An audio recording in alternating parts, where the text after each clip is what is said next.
Hey, girlfriend, you know who you are. You have big, big dreams.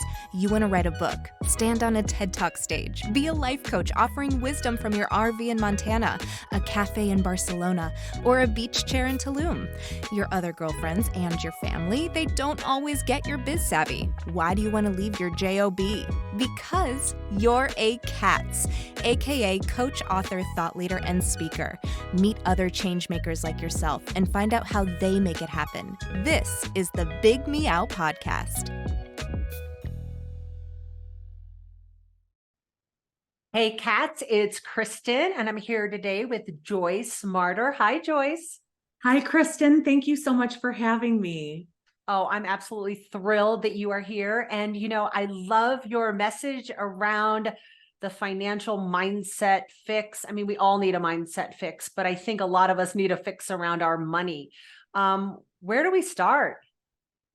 Well, I've been a therapist for 25 years, and I agree. I believe we all have mental health and financial health, and my goal is to really remove the shame and stigma from both and help people understand how they're interrelated. When we're stressed out about money, it impacts our mental health, and our mental health can impair our financial health. And so I love providing practical tools and exercises to help people promote both. And I'm a speaker and an author, as you mentioned, and just really passionate about this work. So, Joyce, how can we not worry about money? I mean, I think that that's that thing because it's interesting because sometimes no matter how much you have, some of us will still worry about it. So how do we move from worry to what? That's a great question. And you're exactly right. Even people sometimes who are very wealthy have tremendous money anxiety. And a lot of that comes from our parents and even our grandparents. If they or we ourselves have gone through a financial trauma like a business loss or a bankruptcy or poverty or divorce or health issue that impacted our financial health, we can have a lot of scarcity mindset, that idea that the money is going to run out, that there won't be enough. And it can create money anxiety, which I certainly went through as an entrepreneur. I made 1,000 mistakes and ended up in cash flow hell and had insomnia and panic attacks. And we therapists specialize in our own issues. So I figured out how to apply the tools that I learned in my clinical training to really change my money mindset. And with the help of a lot of other people, turned the ship around and have more financial abundance today than I would have ever imagined. And I want the same for everyone else. I want to share these tips because money anxiety is horribly crippling.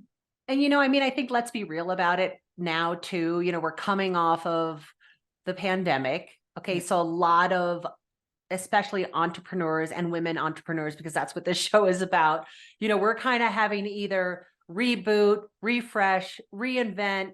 There's a lot of re's, and I was starting over again. And, maybe our money story or what worked in the past isn't working. There's a lot of readjusting and tweaking. I mean, I'm seeing it in my own business. I'm seeing it in my clients' business. I'm seeing it in my friends' businesses. And, how do you kind of get your mindset? I'm a big believer, we got to get to that point. We have that set point and then we move towards it. What is your thought around that? Well, really, my book is a step-by-step program. So it's about honoring, like you said, your money story and honoring whatever experiences you've had during the pandemic. And yes, it's a time of extreme economic uncertainty, which caused a lot of anxiety for most of us. I'm also a female entrepreneur. I founded, built, and sold a national mental health company. And so I understand those challenges as a female entrepreneur.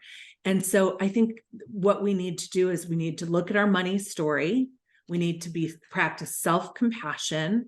We need to aim high. My favorite thing as a therapist is to mirror back to my clients all that is beautiful and unique and amazing about them, and empowering them to believe in themselves and align their gifts with a need in the world to the greatest extent possible. And I believe our financial life really is a direct reflection of our self-esteem and our relationship with ourselves.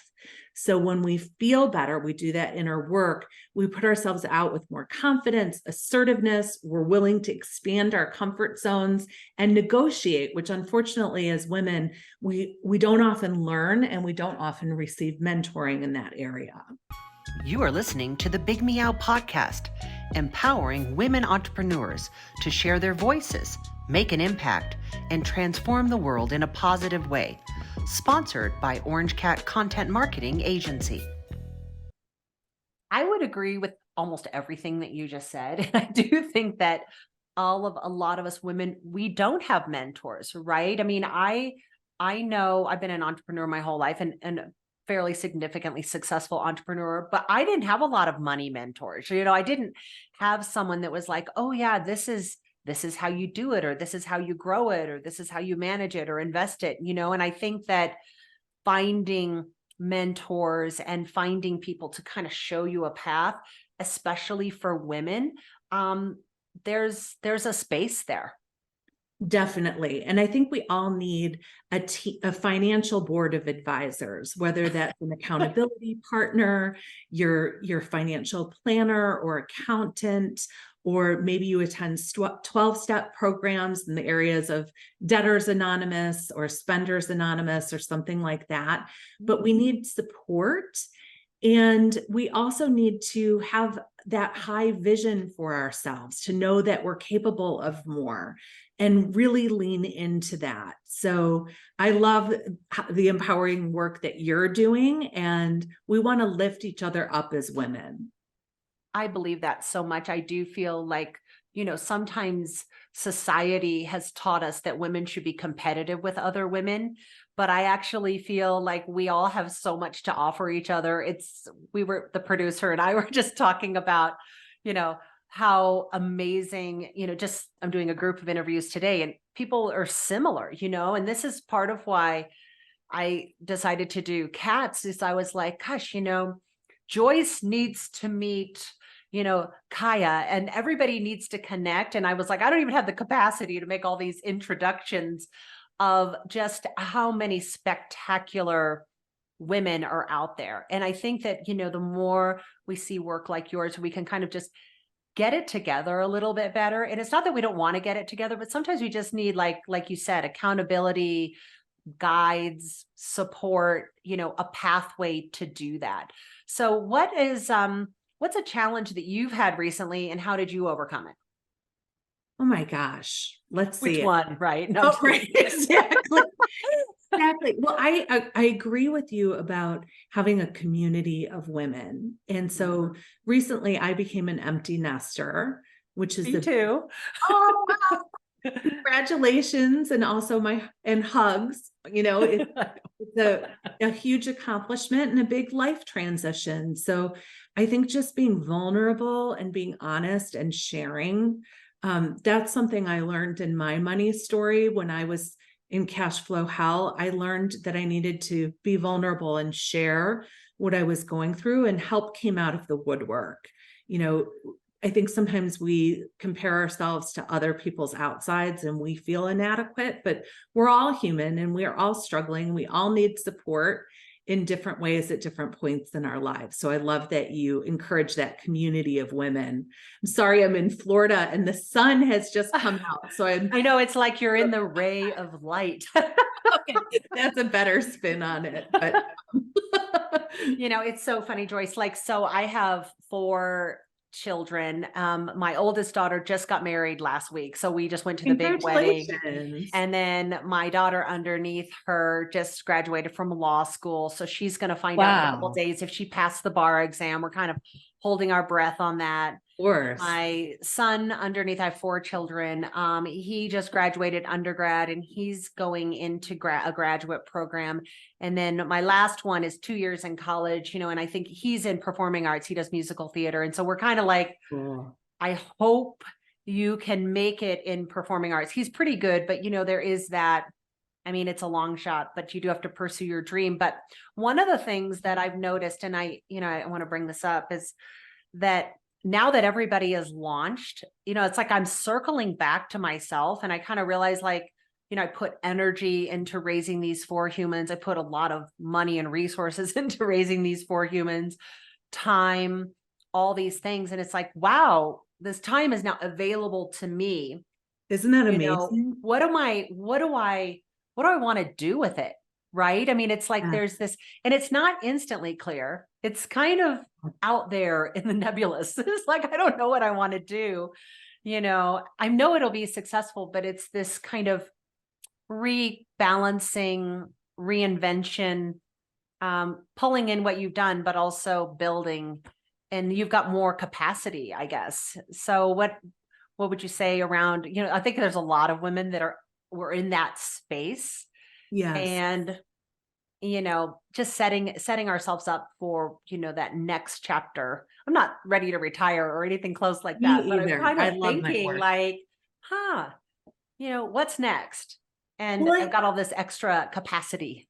That's amazing. And, as women, we have different phases of our development and of our life. And, for listeners who might be new moms, or, maybe they're really in the throes of building their business and they don't have a lot of time for themselves, or like you and I with empty nest. I think what I am hearing from so many women is that the first year is really a time of adjustment. And I'm noticing I'm appreciating time for stillness and some more energy to devote to myself, and resuming hobbies that I lost in my 30s because I was an entrepreneur and a mom. And right. What hobbies? Hobbies? What do you mean hobbies? Right. So I'm reading for pleasure, and same thing, like looking at, I always like to ask my clients too, if you had a magic wand, what would you like your life to look like? Mm-hmm. And sometimes our work-life balance looks different when we're in our 50s and beyond. And so we want to maybe shift it a little bit where the work is really meaningful and passionate, but we're not grinding in the way that we did in our 30s and 40s. I know. I think back when the kids were little, and like, you don't have time. I remember one of my clients and friends is this like amazing artist. And I was like, oh, I want to be an artist. So like I set up this whole art studio in the house. And I think I went in there like one time, just because it took so much time to set it all up, to then clean it all up. And I was like, okay, I don't have time. But it's interesting because I have the time now, so I do feel like we go through different stages and phases where, our space that's available to us, it shifts, right? So that we're able to bring things in. And I think that is about, it's about the abundance in your life. It's not just the money. It's being able to do things you love. And through doing things you love, finding, meaningful flow of energy, whether that's money or joy or whatever. I love that. And I couldn't agree more. And so it's a time for recreation, for metamorphosis. And there's so much opportunity in that. And you mentioned mentors earlier. And I think whether it's money mentors or phase of life mentors, I think having heroes and people that we look up to who've been through it, who can guide us. I know, with circling back to the money piece, when I was fee setting as a public speaker, I asked people who were way ahead of me, how to do that. And I once asked my colleague Ross what to charge for an out-of-state keynote, and he gave me his rate. It was really high. I was uncomfortable saying it, but I borrowed his self-esteem and stated it. And the client company said, great, no problem. Where do we send the money? And I called Ross and was like, oh my gosh, thank you for being my mentor. I can't believe I'm making that much for a 45-minute keynote.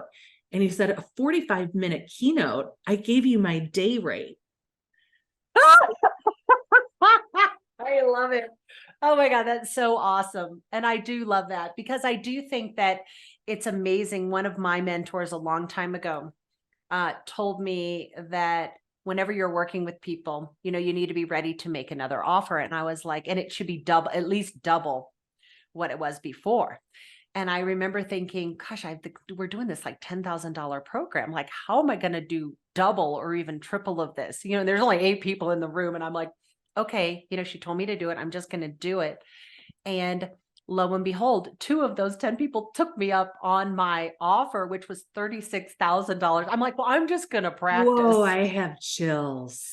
And, and I just learned that along the way. And, I've been doing what I've been doing now for about 20 years. And I'm like, well, you have to really ask and not be afraid to make that ask, because what you perceive as high for you is can be really low for someone else. This is true. And so it takes that little bit of courage and mindset to make the ask. But I will say those do make better clients. They are better clients. Yes, absolutely. Well, you have a lot of experience and you're confident in the value that you provide. And it does take self-esteem and courage to ask for what we need and deserve, and to hold that line. It takes some practice. So role playing with a mentor or a therapist. Or having a little script, a little script is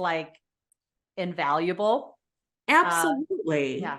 And good for you. That is super impressive. I have chills that you raised your rates in that way. It's very inspiring. I think as therapists, we specialize in our own issues. So I still struggle sometimes with fee setting, and sometimes find myself slipping down. And so it's good to have conversations like this. Don't be afraid to ask. It's amazing how much people are asking and what some of their fees are out there. So I do think, know your worth, or test it and put it out there. It's worth the try. You'll be amazed, We set our own ceilings with self-limiting beliefs. Right. I realized years ago that I always made the amount of money that I hoped to make each year, but I didn't make any more than that. And then I was like, oh my gosh, am I setting my own ceilings? So I started to really expand what was available to me. And, obviously a lot of hard work went into it as well, and taking responsibility, but my whole financial life began to transform. No, I love that. So what's next for you? I hope to write a book about couples and money, because, it's such a hot issue in relationships. And I think people need more support about how to handle some of those common challenges. And actually, there's a lot with women making more money than men these days if they have a male partner, and what dynamics that creates. And so I look forward to that. Isn't that amazing? That is so true. That's happening in my house, and a lot of the clients that I work with, the woman makes more money. And I mean, we get along great. We've been together 15 years. It's just the way it is, but it's so funny. It is a relatively new thing. Yes. Same in my household and some of my close girlfriends as well. And it's times are changing, and the gender roles are less traditional. And that gives us all more choices and opportunities. But we as women have to be careful that we're not trying to do everything and burning ourselves out. I think that's the biggest part, is the burnout. Absolutely. So where can we find you, Joyce? My website is joycemarter.com, and my last name is spelled M-A-R-T-E-R, and I'm on all social media. So I'd love to see people there. Awesome. Well, thank you for being a guest on the Big Meow. I really enjoyed it. Thank you so much. I did too. Thanks, Kristen. Are you looking for authentic connections, business mentorship, and a supportive community? Join C.A.T.S Network. Thank you for listening to the Big Meow podcast. Please subscribe, give us a 5-star review, and share this episode with your community.